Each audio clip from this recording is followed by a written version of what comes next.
Hi everyone, welcome to Miss Adams Teaches Poetry. In this video, we're going to be taking a look at In Romney Marsh by John Davidson. This video is going to take you through the content, context, and form. If you're looking for a little bit of analysis, there is another video coming your way where we'll be looking at 5 key quotations and picking those apart. So do keep your eyes peeled or subscribe if you haven't already. But for now, let's get started with context and form. Okay, what is this poem all about? This is another autobiographical poem. John Davidson, who is the poet, is going for a walk in Romney Marsh, believe it or not, which is a beautiful place, full of kind of boggy marshlands, but sort of sweeping views and lots of lovely wildlife. And he walks down and then he walks back up and he remarks on everything that he sees. But the most important thing is that he really kind of gets a sense of sort of solace, and really appreciates the beauty of the landscape all around. Okay, context is going to help here. So he was around from 1857 to 1909. He was a poet, he was a playwright, he was a novelist. He did the whole shebang. Now, he's a little bit late in the game to be called a romantic poet, but what you can say, and is true, is that he was definitely inspired by romanticism. And if you have forgotten what that's all about, that is all about the kind of feeling of being anti-industry, anti-industrial revolution, and a real kind of like connection to nature, quite often taking solace in nature, appreciating the kind of beauty of the natural world. And the Romantics believed in the marvel that is the sublime, which is this kind of response to nature. It's about like the awe that nature inspires. And the sublime is all about the idea of something managing to be both beautiful and like destructive simultaneously. So it's about like how powerful nature can be, and you're going to see that in this poem.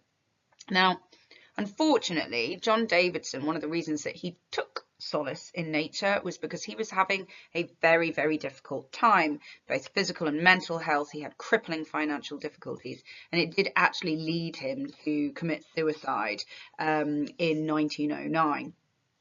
If you're studying the edXL, if you're studying the edXL Time and Place anthology, don't get confused, because in the beginning, where it lists the poem names, it says 1920 by it, and that's to do with the publication date of a poem in another book. It was 1909 that he died, okay? So just wanted to make sure that you were aware of that, otherwise it's very confusing. He wrote this around 1905, so at a time that was quite difficult. Romney Marsh, like I said, it's autobiographical. It is a real place. It's in the southeast of England, and this is another one of the poems where our poets are actually writing about a specific time and a specific walk. Form. This is lovely. This is easy stuff on form. Okay, it's a lyric poem. Some people refer to this as a landscape poem, which is a form that was popular perhaps a little while previously, where you're really just painting a poetic picture of a landscape scene. Now, in terms of rhythm and rhyme, it's really set. Okay, so we've got an ABAB rhyme scheme, we've got 7 quatrains, all 4 lines, that's what quatrain is, and it's written in iambic tetrameter. So there's a real sense of rhythm and movement in this poem. That makes sense to me, because this poem is about this kind of movement back and forth. You can see it even just in the overall structure of the poem. You'll notice here at the top it says, as I went down to Dymchurch Wall. Yeah, so that's him going down to Dymchurch Wall. And then he gets to the bottom of he gets there, and then as I came up from Dymchurch Wall. So it's here and back. Another way of looking at the form and why the form is significant is some people think that it is quite mimetic of some of the sounds that he's hearing, particularly the waves. So there's a real sense of the kind of movement and the volume of the waves. And as we know, the tide, it goes back and forth and back and forth. So I think you can very easily say that the form is sort of representative of the movements of nature in the poem. That's it from me. It's as easy as that. Tune in for the next video where we'll be analysing 5 key quotes. Subscribe if you haven't already, and then you'll find out when it's available. And thank you so much if you've subscribed already.